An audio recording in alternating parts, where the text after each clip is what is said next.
Bienvenue les bâtisseurs, j'espère que vous allez bien. Aujourd'hui, je vais vous montrer comment économiser de l'argent sur vos achats technologiques, que ce soit en ligne ou que ce soit physiquement, en magasin.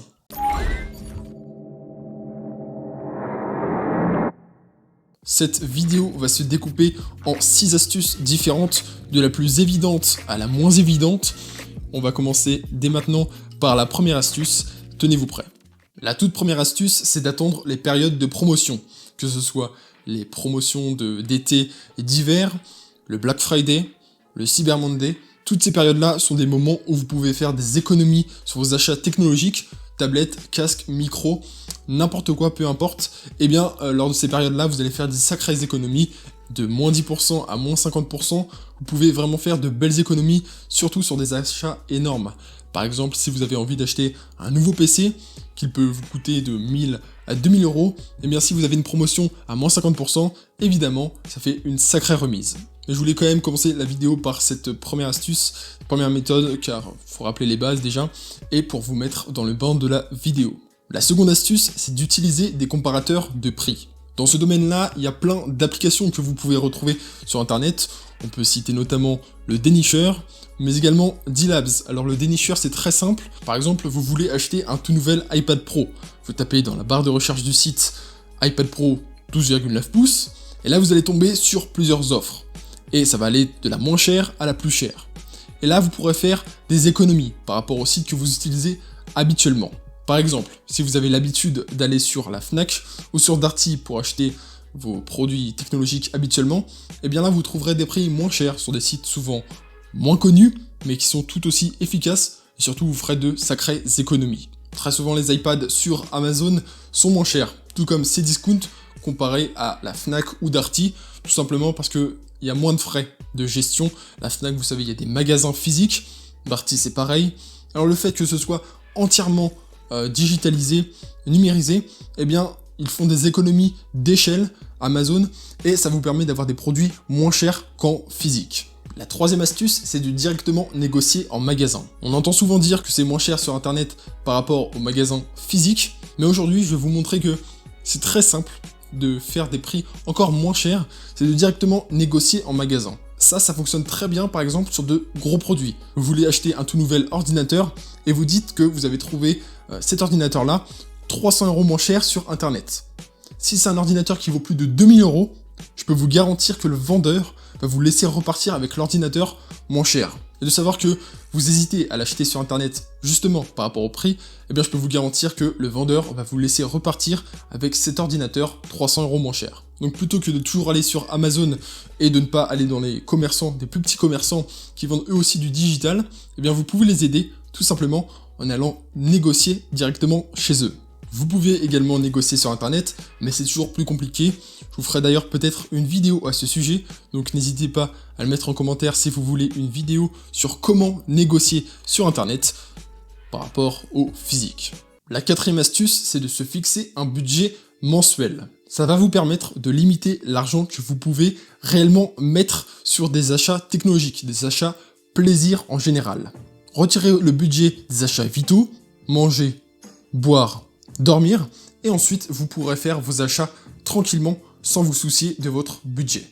Après cela, tu vas aussi peut-être te rendre compte qu'avec le budget qu'il te reste, tu vas pouvoir l'utiliser pour des sorties, des loisirs, sortir avec des amis, avec sa famille, faire des activités physiques, tout ça, tous ces abonnements-là que très souvent vous ne pouvez pas acheter parce que vous avez tout dépensé dans des achats coup de cœur, des achats plaisir, sur un coup de tête, eh bien en se fixant un budget précis, votre cerveau, automatiquement, il va essayer de trouver le meilleur moyen d'économiser de l'argent et le meilleur moyen d'optimiser ton budget. La cinquième astuce, elle complète un peu la précédente astuce, la quatrième, c'est de ne pas faire des achats en fonction de tes émotions. Je m'explique. Quand tu vois un tout nouveau produit sortir, qui vraiment te hype, te donne envie de l'acheter, eh bien tu vas essayer le plus rapidement possible de l'acquérir. Par exemple, tu viens de voir qu'une toute nouvelle télé vient de sortir, elle coûte 2000 €. Toi, habituellement, ce que tu vas faire, c'est de précipiter directement en magasin pour te l'offrir. Et moi, ce que je te propose aujourd'hui, c'est d'attendre 15 jours avant de passer à l'achat. Pendant ces 15 jours, cette hype, petit à petit, va redescendre. Ton cerveau va se dire « est-ce que c'est vraiment utile d'acheter cette nouvelle télé? Ok, elle a des fonctions super pratiques, des fonctions utiles, des fonctions que je n'ai pas sur ma télé actuelle, mais est-ce que tu en as réellement besoin? On dit souvent qu'un téléphone, les Français gardent leur téléphone 2 ans, 2 ans et demi en moyenne. Mais je peux te garantir que s'il fonctionne toujours aujourd'hui, tu peux le garder encore 1 an et demi supplémentaire. Garder son téléphone 3 ans ou 4 ans, c'est largement possible. En 2021, un téléphone qui dure 5 ans, c'est normal.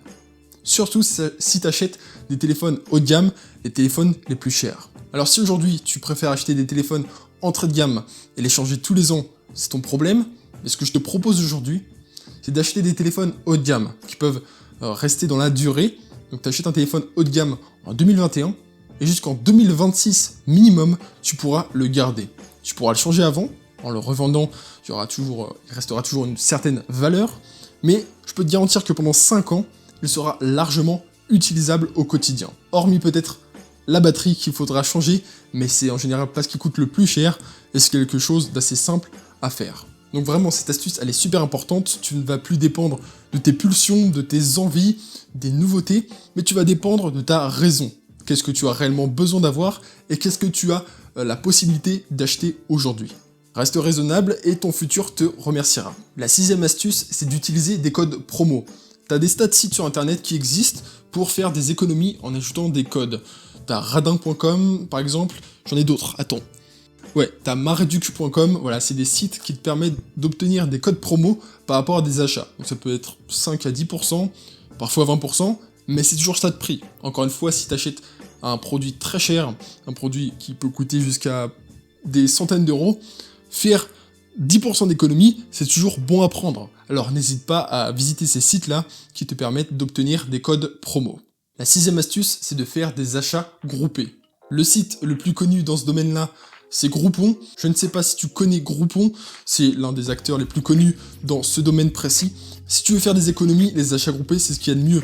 C'est ce que font en général les entreprises. Quand elles achètent des PC, quand elles achètent des écrans, des claviers, elles achètent ça en gros, à plusieurs, dans des packs. Ça leur permet de faire des économies jusqu'à 50%, c'est beaucoup moins cher et elles s'en sortent facilement. Si aujourd'hui tu es à l'école, si aujourd'hui tu fais des études, tu as peut-être du matériel que tu peux emprunter, tu as des salles informatiques, des bibliothèques, tous ces endroits-là, tu retrouves des ordinateurs qui ont été achetés en plusieurs. Le fait d'acheter en pack te permet de faire de sacrées économies, donc pense-y la prochaine fois si tu veux faire des achats malins. Et enfin, on passe à la 7e et dernière astuce, c'est de tout simplement acheter les produits que revendent les entreprises. Lorsqu'une entreprise déménage, elle change de local, ou alors plus malheureusement fait faillite, eh bien elle doit se débarrasser de son matériel existant.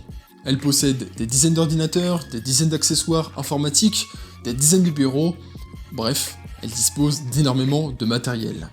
Et toi, ce que tu peux faire lorsque cette entreprise doit se débarrasser de ce matériel-là, eh bien c'est d'en profiter pour le récupérer. Par exemple, si aujourd'hui tu as besoin d'un nouveau bureau, plutôt que d'aller chez Ikea, aller chercher un bureau de moyenne qualité, on va dire, eh bien tu peux directement aller dans cette entreprise-là, récupérer un bureau de très bonne qualité, et souvent peu cher, voire gratuitement. Voilà, donc plutôt que d'aller chercher du matériel à gauche et à droite, va directement récupérer du matériel qu'une entreprise n'utilise plus, et tu feras de sacrées économies. En conclusion, ce que tu peux faire, c'est davantage de minimalisme digital.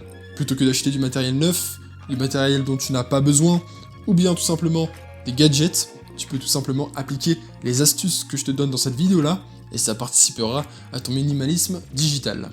Voilà la vidéo maintenant terminée, donc si elle t'a aidé, si toutes ces astuces-là t'ont permis de faire des économies lors de tes achats, ou lors de tes futurs achats, tu peux liker la vidéo. Tu peux également rejoindre la team des bâtisseurs si tu es nouveau. Sur la chaîne, nous t'aidons à apporter du bien-être et du minimalisme à ton univers numérique. Donc si ce domaine-là t'intéresse, tu peux t'abonner et rejoindre la team des bâtisseurs. À présent, tu peux partir, je te laisse tranquille, passe une très bonne journée ou une très bonne soirée, je te dis à très bientôt, salut!